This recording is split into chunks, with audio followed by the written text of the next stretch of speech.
kita juga turut bersuka cita. Maka pagi yang indah ini Tuhan ingin menunjukkan kuasa kebangkitannya kepada kita. Artinya kebangkitan Yesus Kristus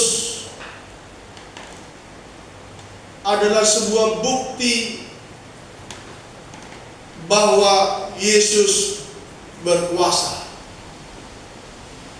Kebangkitan Yesus Kristus adalah sebuah bukti bahwa kuasa kebangkitan itu betul-betul dahsyat sehingga bumi terguncang.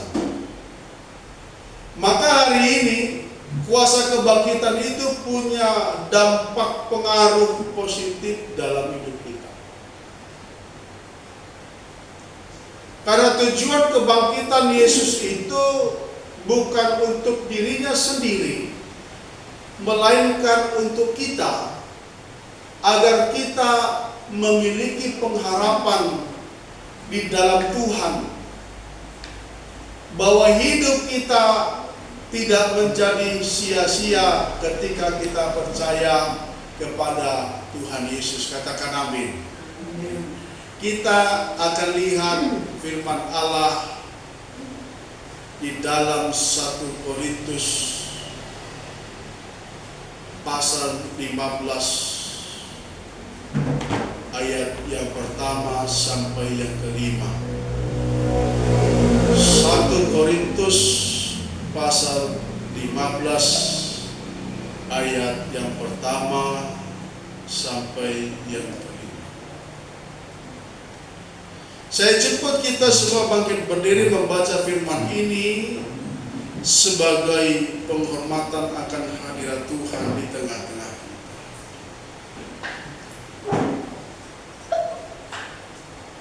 Judul daripada perikop ini adalah kebangkitan Kristus. Ayat 1 kita baca sampai 5, kita baca sama-sama. Dan sekarang saudara-saudara, aku mau mengingatkan kamu kepada Injil yang aku beritakan kepadamu dan yang aku terima dan yang di dalamnya kamu teguh berdiri.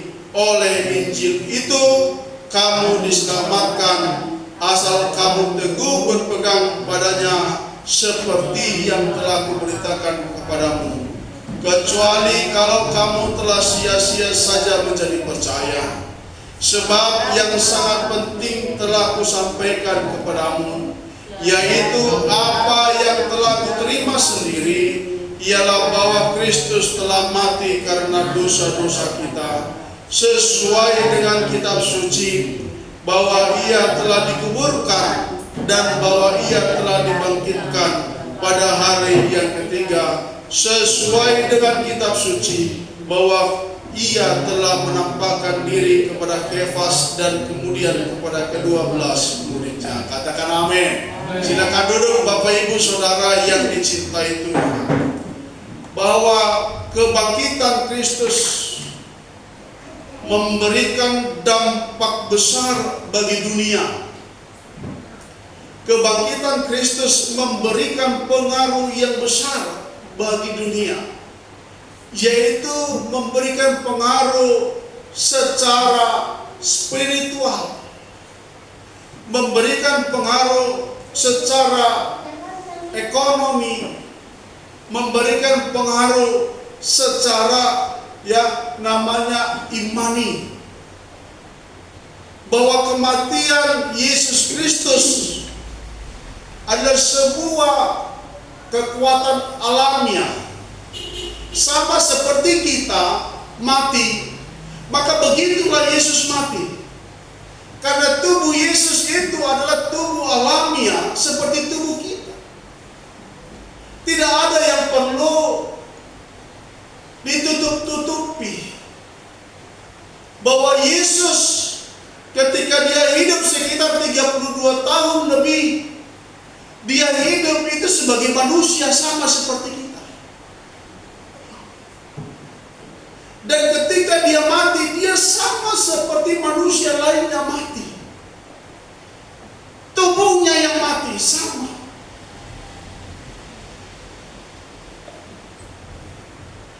Namun di hari yang ketiga, semua orang yang mati itu tetap mati dan tubuhnya menjadi tanah. Yesus berbeda. Ketika Yesus di hari ketiga, tubuhnya yang mati itu lenyap, diubahkan seketika oleh kuasanya, dan dia bangkit dan dia mengalahkan maut atau kematian itu. Maka Tuhan ingin menyampaikan kepada kita tentang pentingnya kita untuk mengetahui proses kematian dan kebangkitan orang percaya.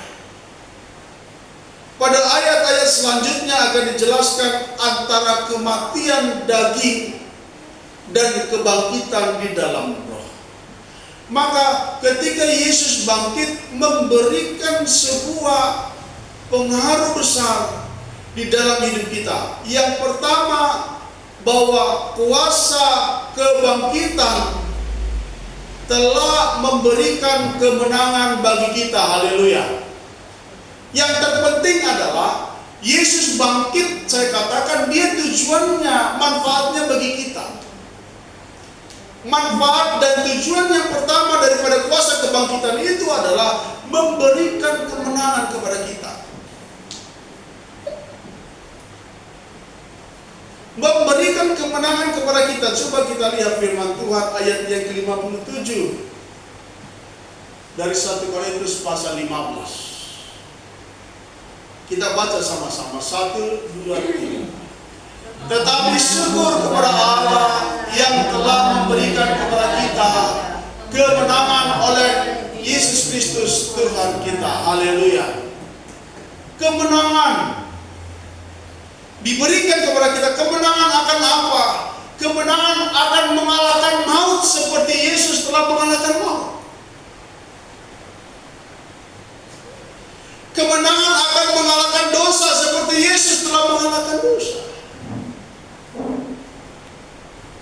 Maka kita menjadi orang-orang yang berkemenangan, yang punya kuasa, yang punya kekuatan di dalam hidup kita, sehingga kita mengalami sebuah kemuliaan baru di dalam kuasa kebangkitan, menjadikan kita orang-orang yang berketetapan.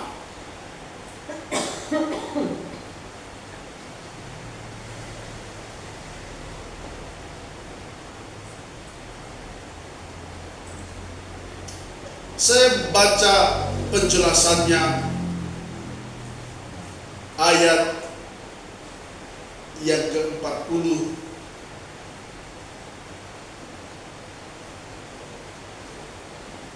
Ada tubuh surgawi dan ada tubuh duniawi. Tetapi kemuliaan tubuh surgawi lain daripada kemuliaan tubuh duniawi. Haleluya. Ayat selanjutnya dijelaskan di situ. Kemuliaan tubuh duniawi, dia mati lalu dia tidak akan bangkit-bangkit. Tetapi kemuliaan tubuh surgawi, dia mengalami kebangkitan. Dia mengalami sebuah kemuliaan baru. Karena sudah didahului oleh Yesus Kristus mengalahkan kuasa maut dan dosa dalam peperangan rohani. Maka kita dalam mengalami peperangan rohani dalam hidup ini tidak menjadi sulit bagi kita menjadi pemenang-pemenang secara iman. Haleluya. Karena kuasa kebangkitan Yesus Kristus telah memberikan kepada kita kemenangan untuk mengalahkan dosa dan maut. Yang kedua,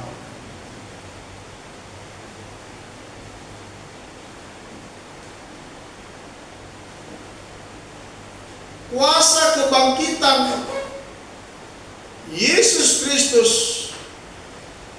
itu benar-benar telah mengalahkan dosa dan maut. Sudah benar-benar. Ayat yang ke-54 sampai 55. Saya baca dulu.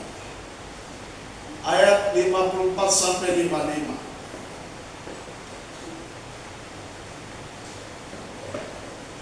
Dan sesudah yang dapat binasa ini mengenakan yang tidak dapat binasa, dan yang dapat ini mengenakan yang tidak dapat mati, maka akan genaplah firman Tuhan yang tertulis, maut telah ditelan dalam kemenangan. Hai maut, di manakah kemenanganmu? Hai maut, di manakah sengat? Kuasa kebangkitan Yesus Kristus benar-benar telah menghancurkan kuasa daripada maut itu, dilucuti menjadi tidak berdaya apa-apa.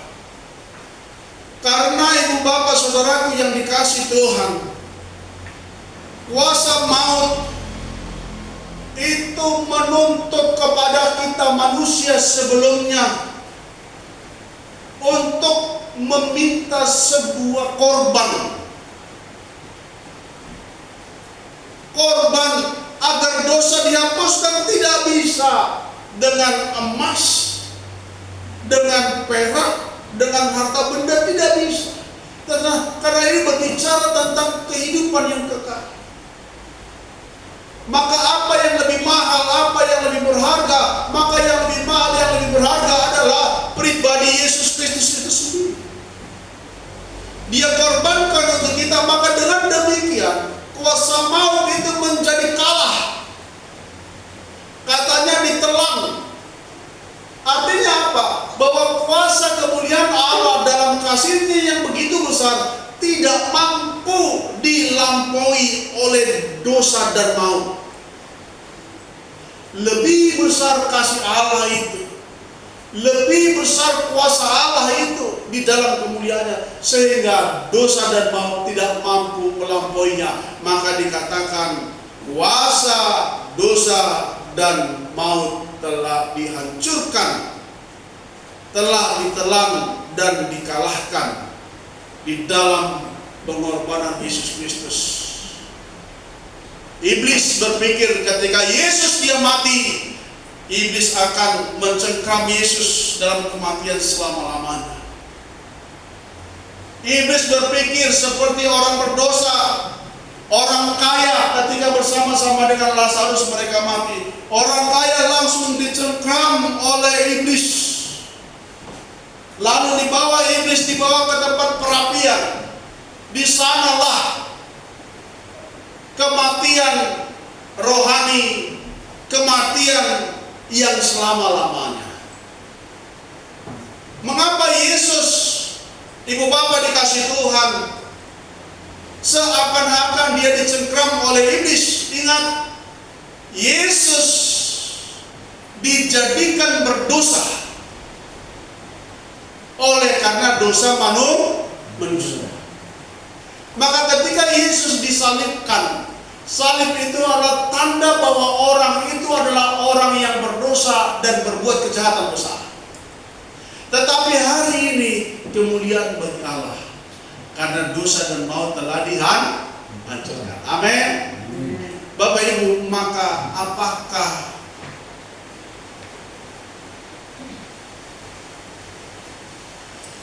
yang seharusnya kita kerjakan dalam hidup kita sebagai orang yang telah berkemenangan atas dosa dan maut?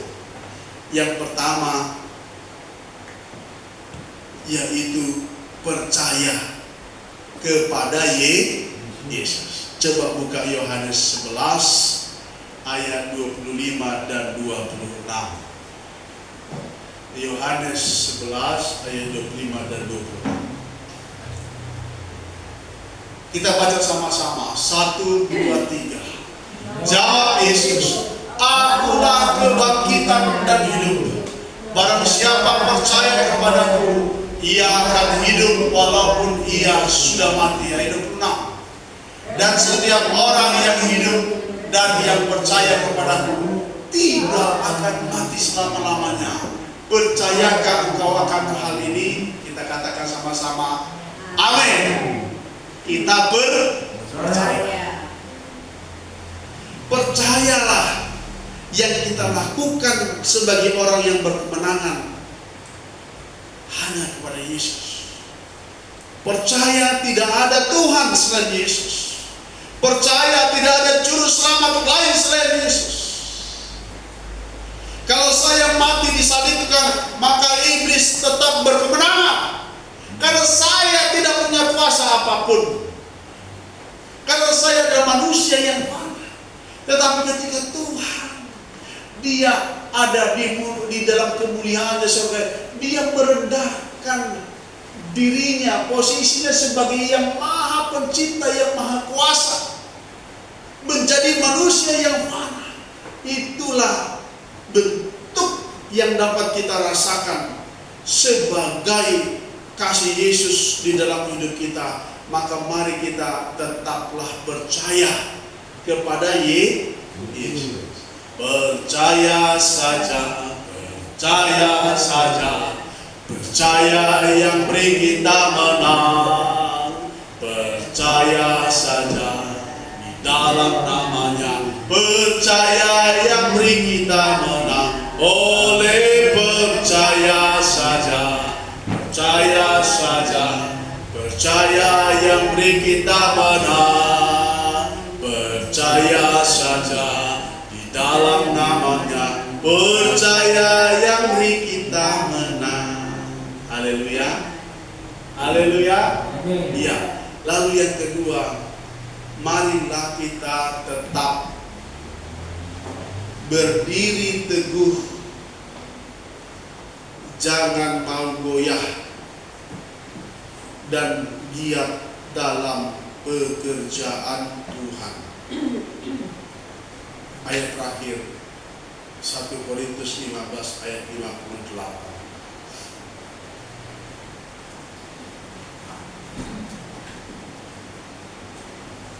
Ayo, oke, kita baca sama-sama. Kita bangkit berdiri, kita baca sama-sama.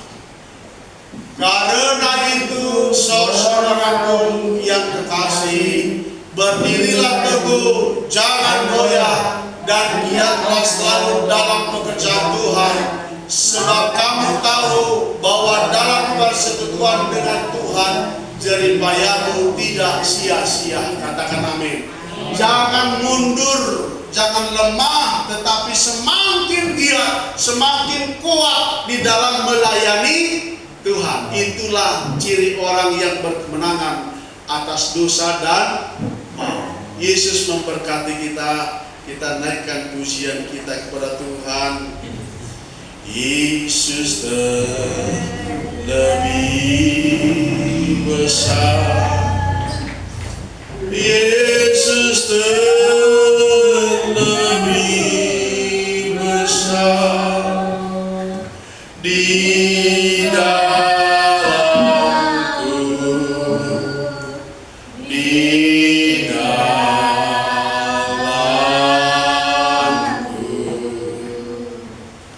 Yesus lebih besar.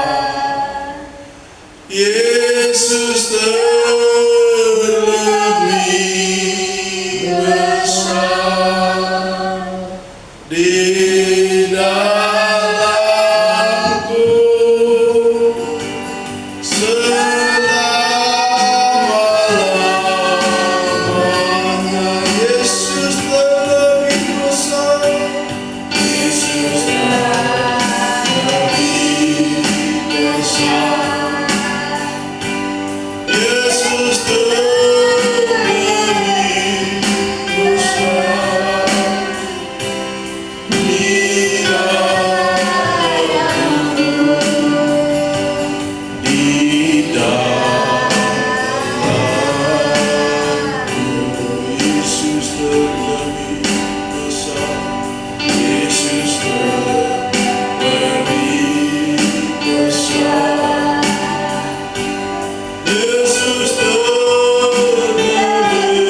manusia berkuasa. Karena kita bersekutu di dalam tubuh dan darahnya. Karena dosa kita telah diampuni. Karena kuasa maut dan setan